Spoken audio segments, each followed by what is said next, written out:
15वां सर्ग। महात्मा ऋष्य श्रृंग बड़े मेधावी और वेदों के ज्ञाता थे।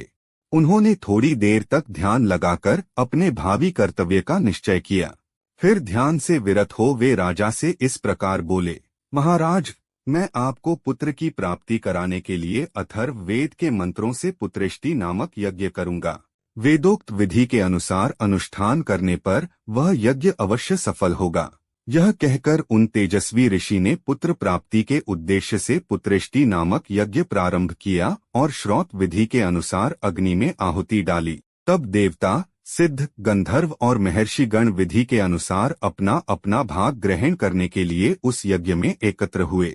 उस यज्ञ सभा में क्रमशः एकत्र होकर दूसरों की दृष्टि से अदृश्य रहते हुए सब देवता लोककर्ता ब्रह्मा जी से इस प्रकार बोले, भगवन, रावण नामक राक्षस आपका कृपा प्रसाद पाकर अपने बल से हम सब लोगों को बड़ा कष्ट दे रहा है।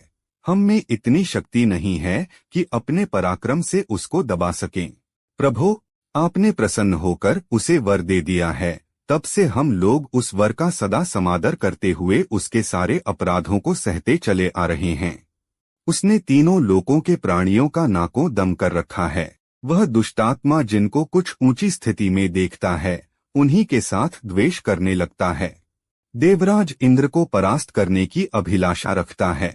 आपके वरदान से मोहित होकर वह इतना उद्दंड हो गया है कि ऋषियों, यक्षों, गंधर्वों, असुरों तथा ब्राह्मणों को पीड़ा देता और उनका अपमान करता फिरता है। सूर्य उसको ताप नहीं पहुंचा सकते, वायु उसके पास जोर से नहीं चलती तथा जिसकी उत्ताल तरंगे सदा ऊपर नीचे होती रहती हैं। वह समुद्र भी रावण को देखकर भय के मारे स्तब्ध सा हो जाता है, उसमें कंपन नहीं होता। वह राक्षस देखने में भी बड़ा भयंकर है, उससे हमें महान भय प्राप्त हो रहा है। अतः भगवन, उसके वध के लिए आपको कोई न कोई उपाय अवश्य करना चाहिए। समस्त देवताओं के ऐसा कहने पर ब्रह्मा जी कुछ सोचकर बोले, देवताओं, लो, उस दुरात्मा के वध का उपाय मेरी समझ में आ गया। उसने वर मांगते समय यह बात कही थी कि मैं गंधर्व, यक्ष, देवता तथा राक्षसों के हाथ से न मारा जाऊं। मैंने भी तथास्तु कहकर उसकी प्रार्थना स्वीकार कर ली। मनुष्यों को तो वह तुच्छ समझता था, इसलिए उनके प्रति अवहेलना होने के कारण उनसे अवध्य होने का वरदान नहीं मांगा। इसलिए अब मनुष्य के हाथ से ही उसका वध होगा। मनुष्य के सिवा दूसरा कोई उसकी मृत्यु का कारण नहीं है। ब्रह्मा जी की कही हुई यह प्रिय बात सुनकर उस समय समस्त देवता और महर्षि बड़े प्रसन्न हुए। इसी समय महान तेजस्वी जगतपति भगवान विष्णु भी मेघ के ऊपर स्थित हुए सूर्य की भांति गरुड़ पर सवार हो वहां आ पहुंचे। उनके शरीर पर पीताम्बर और हाथों में शंख, चक्र एवं गदा आदि आयुध शोभा पा रहे थे। उनकी दोनों भुजाओं में तपाए हुए सुवर्ण के बने केयूर प्रकाशित हो रहे थे। उस समय संपूर्ण देवताओं ने उनकी वंदना की और वे ब्रह्मा जी से मिलकर सावधानी के साथ सभा में विराजमान हो गए।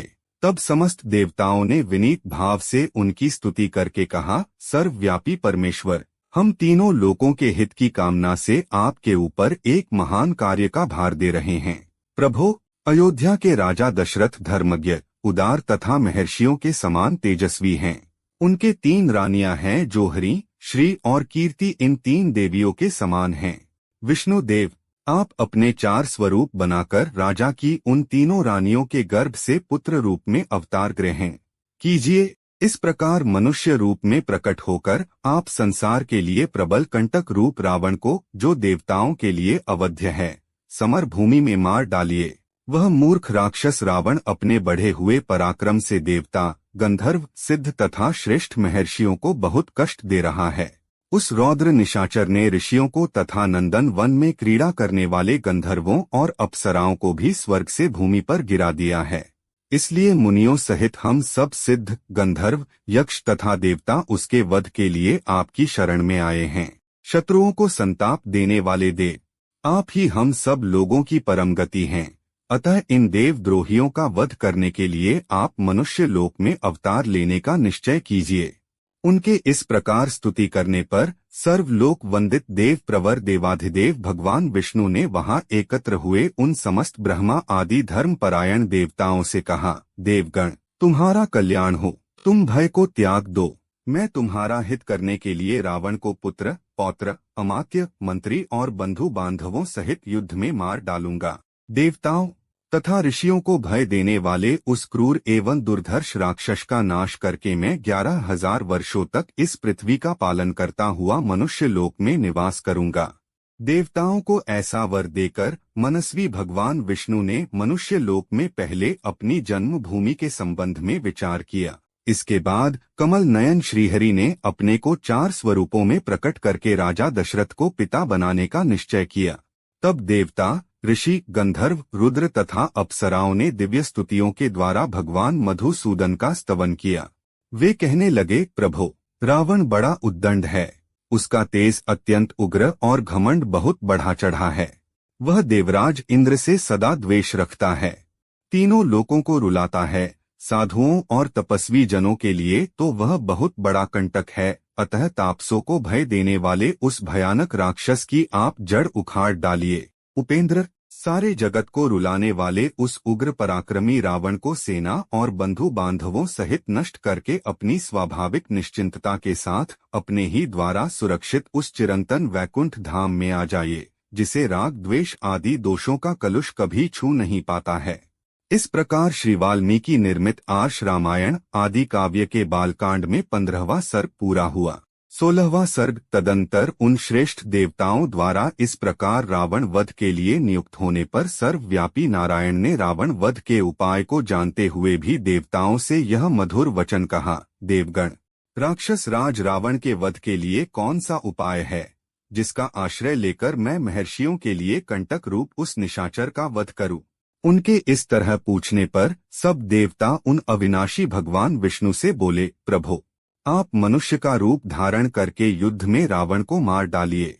उस शत्रु दमन निशाचर ने दीर्घ काल तक तीव्र तपस्या की थी, जिससे सब लोगों के पूर्वज लोक सृष्टा ब्रह्मा जी उस पर प्रसन्न हो गए। उस पर संतुष्ट हुए भगवान ब्रह्मा ने उस राक्षस को यह वर दिया कि तुम्हें नाना प्रकार के प्राणियों में से मनुष्य के सिवा और किसी से भय नहीं है। पूर्व काल में वरदान लेते समय उस राक्षस ने मनुष्यों को दुर्बल समझकर उनकी अवहेलना कर दी थी। इस प्रकार पितामह से मिले हुए वरदान के कारण उसका घमंड बढ़ गया है। शत्रुओं को संताप देने वाले दे वह तीनों लोकों को पीड़ा देता और स्त्रियों का भी अपहरण कर लेता है।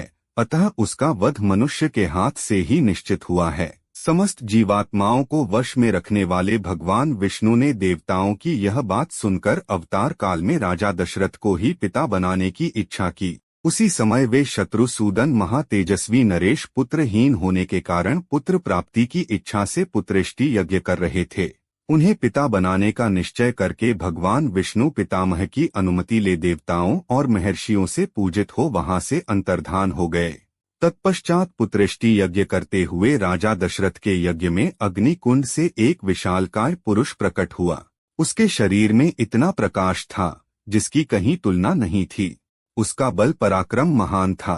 उसकी अंग कांति काले रंग की थी। उसने अपने शरीर पर लाल वस्त्र धारण कर रखा था। उसका मुख भी लाल ही था। उसकी वाणी से दुंदुभी के समान गंभीर ध्वनि प्रकट होती थी। उसके रोम, दाढ़ी, मूछ और बड़े बड़े केश चिकने और सिंह के समान थे। वह शुभ लक्षणों से संपन्न, दिव्य आभूषणों से विभूषित, शैल शिखर के समान ऊंचा तथा गर्वीले सिंह के समान चलने वाला था। उसकी आकृति सूर्य के समान तेजोमयी थी। वह प्रज्वलित अग्नि की लपटों के समान देदीप्यमान हो रहा था। उसके हाथ में तपाए हुए जाम्बूनद नामक सुवर्ण की बनी हुई परात थी, जो चांदी के ढक्कन से ढंकी हुई थी। वह परात बहुत बड़ी थी और दिव्य खीर से भरी हुई थी। उसे उस पुरुष ने स्वयं अपनी दोनों भुजाओं पर इस तरह उठा रखा था, मानो कोई रसिक अपनी प्रियतमा पत्नी को अंक में लिए हुए हो। वह अद्भुत परात मायामयी सी जान पड़ती थी। उसने राजा दशरथ की ओर देखकर कहा, नरेश्वर, मुझे प्रजापति लोक का पुरुष जानो। मैं प्रजापति की ही आज्ञा से यहाँ आया हूँ। तब राजा दशरथ ने हाथ जोड़कर उससे कहा, भगवन, आपका स्वागत है। कहिए, मैं आपकी क्या सेवा करूं? फिर उस प्राजापत्य पुरुष ने पुनः यह बात कही, राजन, तुम देवताओं की आराधना करते हो, इसीलिए तुम्हें आज यह वस्तु प्राप्त हुई है। नृप श्रेष्ठ, यह देवताओं की बनाई हुई खीर है, जो संतान की प्राप्ति कराने वाली है। तुम इसे ग्रहण करो। यह धन और आरोग्य की भी वृद्धि करने वाली है। राजन, यह खीर अपनी योग्य पत्नियों को दो और कहो, तुम लोग इसे खाओ। ऐसा करने पर उनके गर्भ से आपको अनेक पुत्रों की प्राप्ति होगी, जिनके लिए तुम यह यज्ञ कर रहे हो। राजा ने प्रसन्नता पूर्वक बहुत अच्छा कहकर उस दिव्य पुरुष की दी हुई देवान से परिपूर्ण सोने की थाली को लेकर उसे अपने मस्तक पर धारण किया। फिर उस अद्भुत एवं प्रिय दर्शन पुरुष को प्रणाम करके बड़े आनंद के साथ उसकी परिक्रमा की। इस प्रकार देवताओं की बनाई हुई उस खीर को पाकर राजा दशरथ बहुत प्रसन्न हुए, मानो निर्धन को धन मिल गया हो। इसके बाद वह परम तेजस्वी अद्भुत पुरुष अपना वह काम पूरा करके वहीं अंतर्धान हो गया। उस समय राजा के अंतःपुर की स्त्रियां हर्षोल्लास से बढ़ी हुई कांतिमयी किरणों से प्रकाशित हो ठीक उसी तरह शोभा पाने लगीं, जैसे शरतकाल के नयनाभिराम चंद्रमा की रमय रश्मियों से उद्भाषित होने वाला आकाश सुशोभित होता है। राजा दशरथ वह खीर लेकर अंतःपुर में गए और कौशल्या से बोले, देवी, यह अपने लिए पुत्र की प्राप्ति कराने वाली खीर ग्रहण करो। ऐसा कहकर नरेश ने उस समय उस खीर का आधा भाग महारानी कौशल्या को दे दिया। फिर बचे हुए आधे का आधा भाग रानी सुमित्रा को अर्पण किया। उन दोनों को देने के बाद जितनी खीर बच रही, उसका आधा भाग तो उन्होंने पुत्र प्राप्ति के उद्देश्य से कैकेयी को दे दिया। तत्पश्चात उस खीर का जो अवशिष्ट आधा भाग था, उस अमृतोपम भाग को महाबुद्धिमान नरेश ने कुछ सोच विचार कर पुनः सुमित्रा को ही अर्पित कर दिया।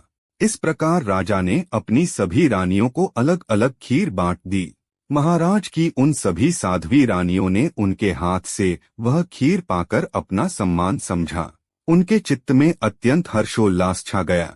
उस उत्तम खीर को खाकर महाराज की उन तीनों साध्वी महारानियों ने शीघ्र ही पृथक पृथक गर्भ धारण किया। उनके वे गर्भ अग्नि और सूर्य के समान तेजस्वी थे। तदंतर अपनी उन रानियों को गर्भवती देख राजा दशरथ को बड़ी प्रसन्नता हुई। उन्होंने समझा, मेरा मनोरथ सफल हो गया। जैसे स्वर्ग में इंद्र, सिद्ध तथा ऋषियों से पूजित हो श्रीहरि प्रसन्न होते हैं, उसी प्रकार भूतल में देवेंद्र, सिद्ध तथा महर्षियों से सम्मानित हो राजा दशरथ संतुष्ट हुए थे। इस प्रकार श्री वाल्मीकि निर्मित आर्ष रामायण आदि काव्य के बालकांड में 16वां सर्ग पूरा हुआ।